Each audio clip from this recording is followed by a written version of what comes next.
Well, number one, we're celebrating Easter, so if you're looking for some good news, it's Easter Sunday to Taiwan. Here's what I think. I think they're setting the stage possibly for a blockade of Taiwan, that the Communist Chinese Party is going to test us dramatically this year and next year before the election. So in 1961, the Russians tried to isolate West Berlin. So I'm fearful that the Chinese may be setting conditions to blockade Taiwan in the coming months or weeks, and we need to respond forcefully. If they do that, we need to blockade oil shipments coming from the Mideast to China, and let them know, if you blockade Taiwan, we're going to cut off your oil. We need to train more aggressively Taiwanese forces so they can fight like the Ukrainians. We need to put nuclear-tipped missiles back in our submarines. Biden won't do it. The military's asked for nuclear-tipped cruise missiles to be put back in submarines like the Russians did. And we need more forces in the region. I think if you do those things, you could deter a blockade. It sounds, though, like a ratcheting up of the situation. And if Taiwan is not fully equipped, trained, armed, ready for this, we don't want to be leading to World War III.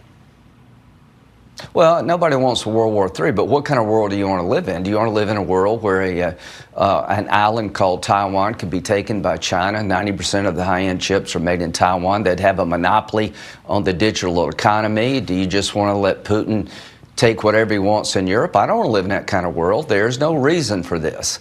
Listen, I believe in a one-China policy, but I would be willing to fight for Taiwan, because Taiwan is a democracy. We've stood with them for decades. So Taiwan's not the problem. Lindsey Graham's not the problem. It's Putin and it's Xi. So what would I do to deter a blockade? I'd let the Chinese know, if you blockade Taiwan, you're going to have a hard time getting oil from the Mideast. I would increase training and give the F-16s they need in Taiwan. There's a backlog. I would solve that backlog. I would move more forces to South Korea and Japan. I would put nuclear-tipped cruise missiles in all of our submarines all over the world, like the Russians did when they got out of the nuclear treaty and started using cruise missiles, nuclear tip. That's what Reagan did in the Cold War. So I would up our game. And if you don't up your game now, you are going to have a war.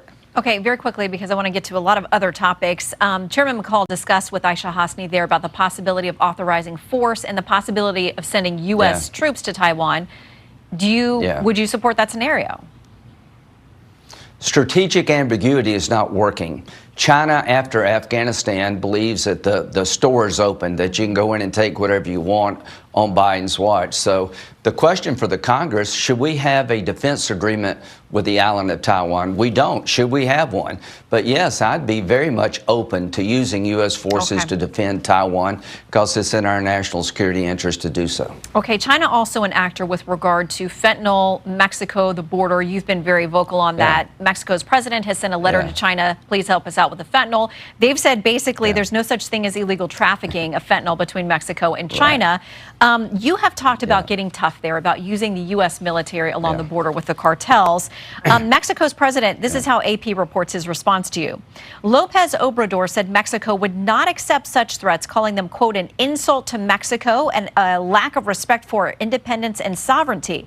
Lopez threatened to start a campaign in the U.S. asking Mexicans and Hispanics who live there to not vote for Republicans. So what are you proposing, keeping in mind they're a sovereign country?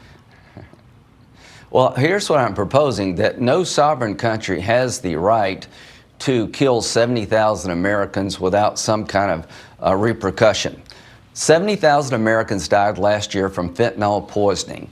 This year alone, 13,000 pounds of fentanyl has been seized at the U.S.-Mexican border, that's enough to kill billions of people, 2.5 billion people.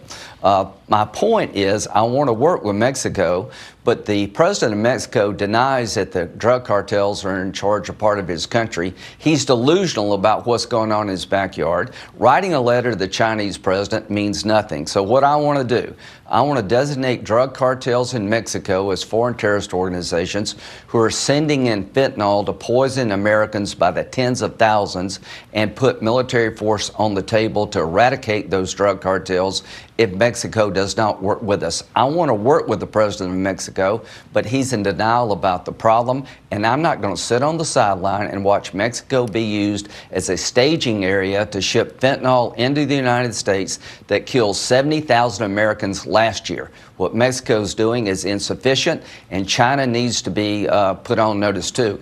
FTO designation of drug cartels in Mexico will allow us to prosecute the chemical manufacturers in China that supply the product to Mexico. Okay, but to be clear, U.S. military assets this side of the border, correct? Not in Mexico. Right. Okay, let's move on to Afghanistan. Yeah. Okay, that's clear. I want to ask you about Afghanistan. You served in uniform there. You know the situation there. Yeah. We got the report this week. You saw Alex's reporting. She cited this portion that says President Biden's choices for how to execute a withdrawal from Afghanistan were severely constrained by conditions created by his predecessor. They say that President Trump had drawn down too many troops, that the special immigrant visa program to get people out of there had been starved of resources, that the Taliban had been emboldened by us engaging in peace talks without including our allies or the Afghan government. They talk about the Doha Agreement, the release of 5,000 Taliban fighters from prison. Is it fair to say that any of those things handcuffed the Biden administration's ability to make a smooth withdrawal? Well, some of the things President Trump did, I disagree with, but he didn't withdraw. And here's the point. This report is a political whitewash by the Biden administration to shift blame. The report says that our mission had been accomplished.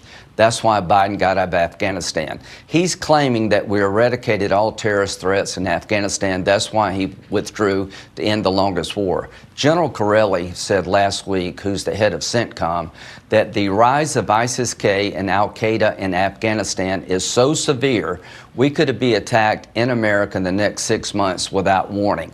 So when the Biden administration tells you there are no terrorists in Afghanistan, they are lying. There's a lethal cocktail forming.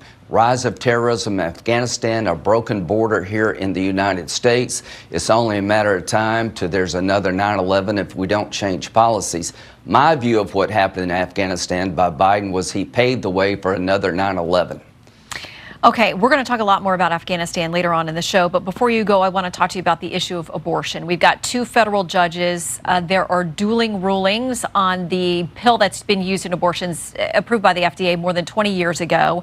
It's an issue that's been a struggle for Republicans post-Dobbs, that ruling that overturned Roe v. Wade. You're very passionate about this, but critics, including conservatives, say it's costing the Republican Party. Kim Strassel, writing in the Wall Street Journal an opinion piece, says, conservatives need to decide if they want GOP majorities that will enact common sense protections or Democratic takeovers that will open the abortion floodgates. That's the choice. How much clearer can voters make it? Isn't that what happened this week in Wisconsin, where the pro-choice candidate won by 10 points, getting a seat on the Wisconsin Supreme Court?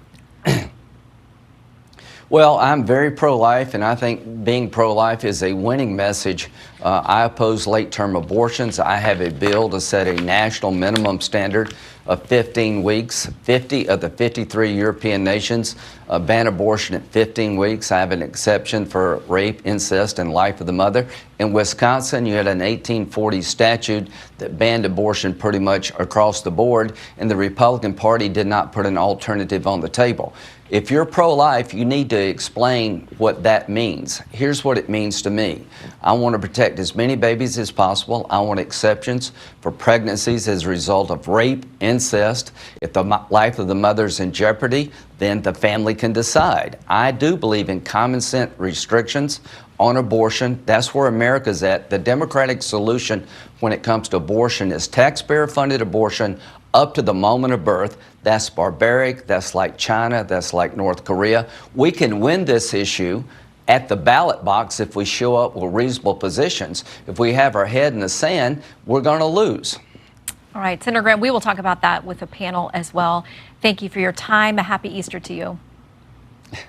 Thank you.